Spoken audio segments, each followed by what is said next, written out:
So going into closing, I mean, obviously you've been on a few different podcasts over the years, and as a podcaster, I like to give the opportunity, whoever I'm interviewing, an opportunity to host my show. So the Boston Case podcast is yours. You're now the host, and I'm your guest. Do you have any questions that you'd like to ask me?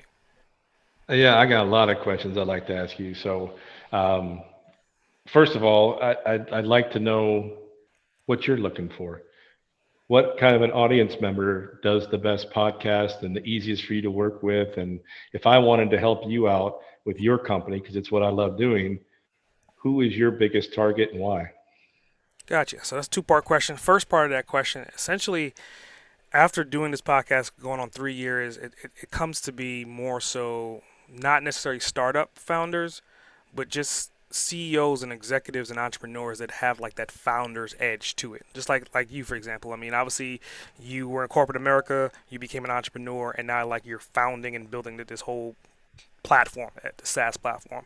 And I think those people, they have so much to deliver. And I'm just recapping in my head like the last 12 months of all the interviews that I've done, which is, a couple hundred of them.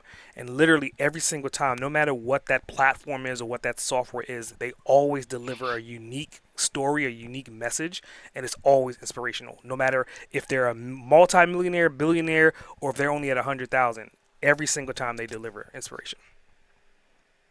That's awesome. Yep. So that's the first part. The second part of that, like being based upon that answer, what I'm really looking for right now essentially is I always describe it as startup founders that are not necessarily tech savvy, right? Not to say that they don't understand tech. They understand the value of tech, but they more have the investor mindset of like, okay, I'm going to put a couple $1 million into this and then I'm going to sell it and grow it and scale it, but they're not 100% focused on the day-to-day development like a developer looking at the code and trying to figure out that side of the business. They're more so trying to Right. sell and scale the business. And I think that individual not only is a good person for my show, but also a great client because now we have that left brain and right brain constantly pulling and pushing and working together to get the best foot moving forward.